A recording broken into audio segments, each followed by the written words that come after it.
देखा लोगन के मन बा के तनी तू नाच दो।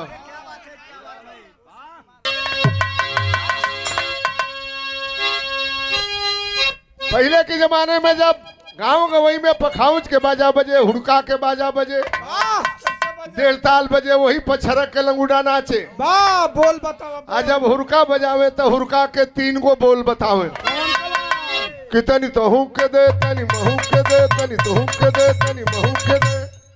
गोड़ी निके निके भाई, गोड़ी निके निके भाई, गोड़ी निके निके भाई, गोड़ी निके निके भाई। अब ना मिली किरासन तेल, भीतरी सैदपुर, भीतरी सैदपुर, भीतरी सैदपुर, भीतर जो, भीतर जो, भीतर जो, भीतर जो, भीतर जो, भीतर जो। कुल पखाउच के रेला हुरका की नाच में गाँव में अरे कवना यानी ठेका बजा मास्टर हुरका वाला। अरे कवना कवना करवला पियवा घर बैठवला।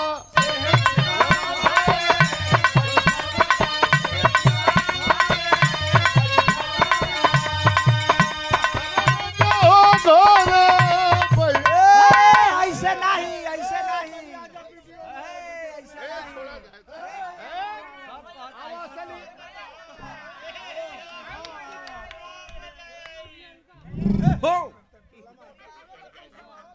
अच्छा वो लवंडा कैसे नाचे, कैसे रूप बनावे?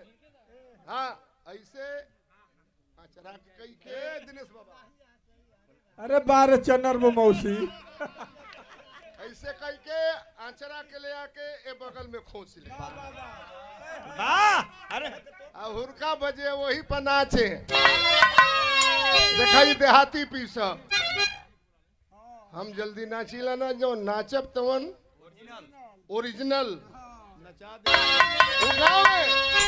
अरे गवना गवना करवला पियवा घर बैठवला।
इटावा एटा मैनपुरी फरुखाबाद। उन्हें जब मेहरारून के लड़का होला तब मन से धू पूछल कि तोरी पेट में बच्चा रहल त दर्द होत रहल। हाँ तोरी शरीर में दर्द रहे। तब मेहरारू सोहर गावेली ब्रज भाषा में। इटावा एटा मैनपुरी फरुखाबाद में उन्हें कैसे सोहर गावेली।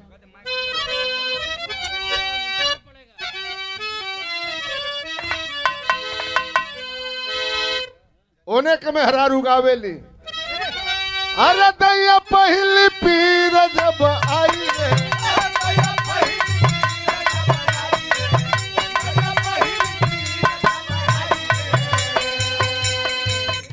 पहली पीर जब आई रे,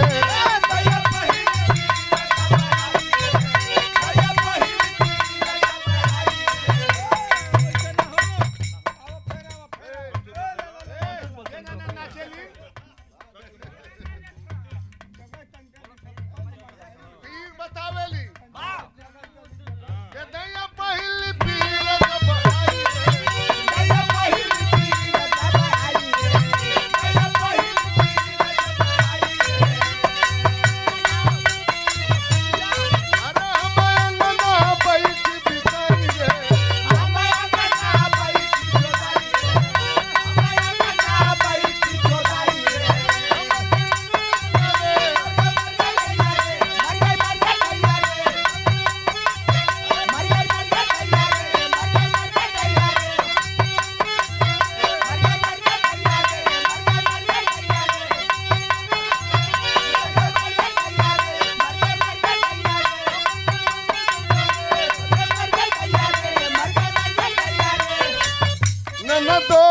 के भीरा जादू डाला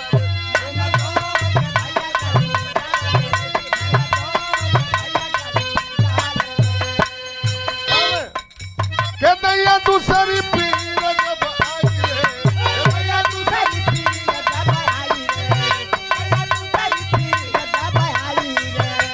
आए हाय तनी ले लिया जा भैया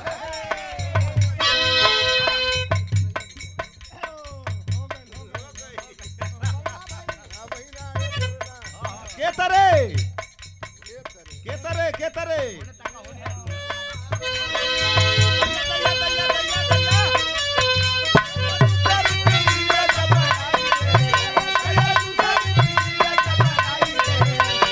खटिया सूत बिताई रे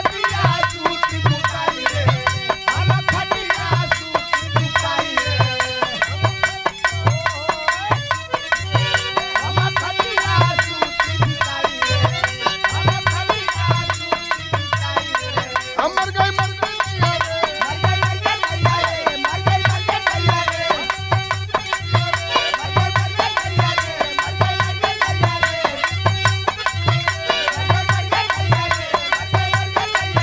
ननदो के भीरा जादू डाला रे